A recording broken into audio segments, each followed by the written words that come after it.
আমি তোমাকে একটা প্রশ্ন করি, কখনো কি তোমার এমন হয়েছে যে সারা বছর পড়াশোনা করেছো, অনেক রাত জেগে নোটস বানিয়েছো, বারবার রিভিশন করেছো, কিন্তু পরীক্ষার হলে গিয়ে হঠাৎ করে ব্রেন একেবারে ফাঁকা হয়ে গেল? তুমি পড়েছো, পরিশ্রম করেছো, কিন্তু সেই অনুযায়ী ফল আসেনি। এমনটা কেন হয় জানো? কারণ আমরা অনেক সময় পরীক্ষার ঠিক আগে এমন কিছু ভুল করি যেগুলো আমাদের সারা বছরের পরিশ্রমকে মুহূর্তেই নষ্ট করে দেয়। এই ভুলগুলো হয়তো আমরা ইচ্ছে করে করি না, কিন্তু অভ্যাস, ভয় কিংবা ভুল বোঝাবুঝির কারণে করি। আজ আমি তোমাকে সেই ভুলগুলোর গল্প বলবো, কিন্তু এগুলো কেবল 5-7টা ছোট ছোট পয়েন্ট নয়। আমি তোমাকে এমনভাবে বোঝাবো যেন তোমার সামনে পুরো একটা আয়না তুলে ধরছি, যাতে তুমি নিজেকে চিনতে পারো, বুঝতে পারো কোন জায়গায় তুমি হোঁচট খাচ্ছ আর কোথায় পরিবর্তন আনতে হবে। তাহলে চলো শুরু করা যাক। একজন ছাত্রের গল্প বলি। নাম ধরা যাক পল্লব। পল্লব পড়াশোনায় ভালো, ক্লাসে সবসময় ভালো নাম্বার আনে, কিন্তু পরীক্ষার আগে ওর একটা স্বভাব হলো, সে ভাবে আমার তো সব পড়া হয়ে গেছে, আমি তো সব জানি, আর একটুখানি চোখ বুলালেই হবে। এতে ফল কি হয়? পরীক্ষার হলে গিয়ে সে দেখে প্রশ্নগুলো অচেনা লাগছে, যেগুলোর জানা ছিল সেগুলোও ঠিক মতো মনে পড়ছে না।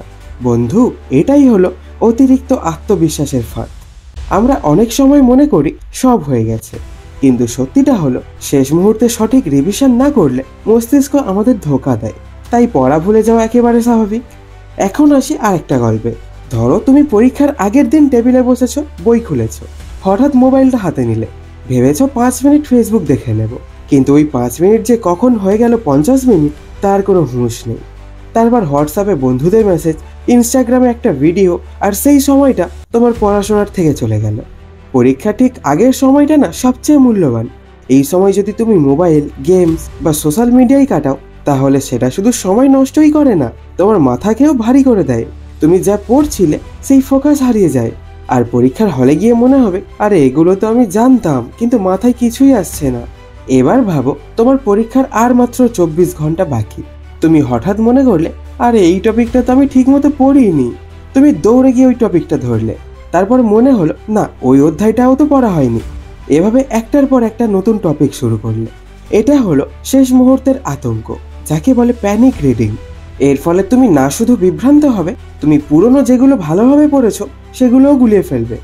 আবার আমরা অনেকেই ভাবি পরীক্ষার আগে ঘুমালে সময় নষ্ট হবে, তাই সারা রাত জেগে পড়া উচিত।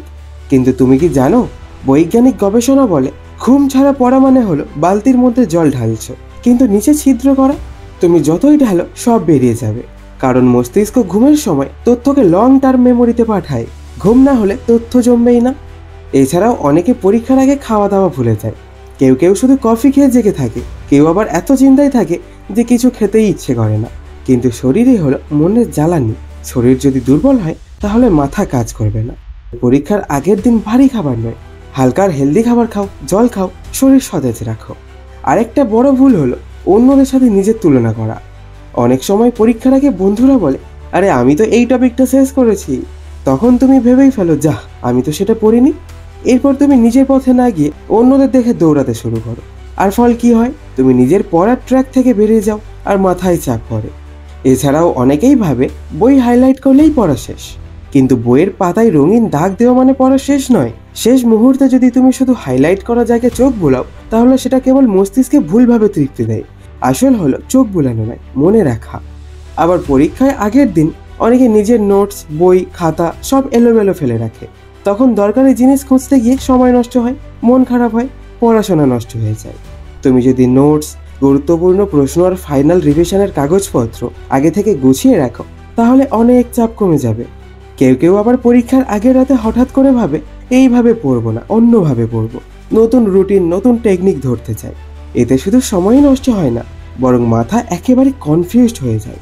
পরীক্ষার আগে অনেকেই ভাবে আমি পারবো না, আমি ফেল করব। এই ভয় যত বাড়ে মস্তিষ্ক তত ব্লক হয়ে যায়। ভয় হলো এক ধরনের মস্তিষ্কের ব্রেক। যত বেশি ভয় পাবে তত বেশি মাথা আটকে যাবে, ব্রেন কাজ করতে পারবে না। শুধু পরীক্ষার আগের দিন নয়, পরীক্ষার দিনও অনেকে ভুল করে। যেমন প্রথমেই সবচেয়ে কঠিন প্রশ্ন ঝাঁপিয়ে পড়ে, এতে সময় নষ্ট হয়, আত্মবিশ্বাস ভেঙে যায়। আবার কেউ প্রশ্নপত্র পুরো না পড়েই সরাসরি লিখতে শুরু করে। কিন্তু সঠিক স্ট্র্যাটেজি হলো প্রথমে যেগুলো ভালো জানো সেগুলো লিখে আত্মবিশ্বাস বাড়ানো, তারপর আস্তে আস্তে কঠিন প্রশ্নে যাওয়া। আরেকটা বড় ভুল হলো পড়ার পর মনে করা এবার তো হয়ে গেছে, কিন্তু রিভিশন ছাড়া কিছুই মনে থাকে না। শেষ সময়টুকু শুধু বই পড়ায় নয়, মনে মনে ঝালিয়ে নিতে ব্যবহার করো।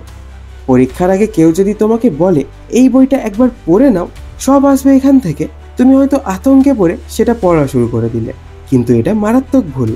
নতুন বই তোমাকে শুধু কনফিউজ করবে। এগুলো আগে থেকে সময় থাকতে করতে হবে। বন্ধু, এভাবে আরো অনেক ভুল আছে, ছোট ছোট ভুল, যেগুলো একসাথে মিলে বড় বিপদ ডেকে আনে। পরীক্ষার আগে ঠিকমতো ঘুম না হওয়া, মোবাইলের সময় নষ্ট করা, নতুন টপিক ধরার চেষ্টা, অতিরিক্ত ভয়, এসব এক একটা ইটের মতো, যেগুলো মিলে তোমার মাথায় একটা ভারী দেওয়াল বানায়। আর সেই দেওয়াল তোমাকে আটকায় তোমার আসল শক্তি দেখাতে। কিন্তু তোমার জন্য সুখবর হলো, এই ভুলগুলো এড়ানো খুব কঠিন নয়। তোমার শুধু সচেতন হতে হবে, নিজের রুটিন মেনে চলতে হবে, আর মনে রাখতে হবে পরীক্ষা মানে শুধু বইয়ের পরীক্ষা নয়, এটা হলো তোমার মানসিক শক্তি, শৃঙ্খলা আর ধৈর্যের পরীক্ষা। যদি তুমি আজ থেকে এই সিদ্ধান্ত নাও যে এই ছোট ছোট ভুলগুলো করবে না, তাহলে তুমি দেখবে পরীক্ষার হলে গিয়ে মাথা ঠান্ডা থাকবে, আত্মবিশ্বাস থাকবে, আর যা পড়েছো সব মনে থাকবে। মনে রেখো বন্ধু, টপাররা আলাদা কোনো জন্ম নিয়ে আসে না, তারাও তোমার মতোই মানুষ। তারা শুধু জানে কোন ভুলগুলো এড়িয়ে চলতে হয়। তুমি যদি সেই ভুলগুলো না করো, তাহলে তুমিও তোমার লক্ষ্য ছুঁতে পারবে। আর আমি জানি তুমি পারবে।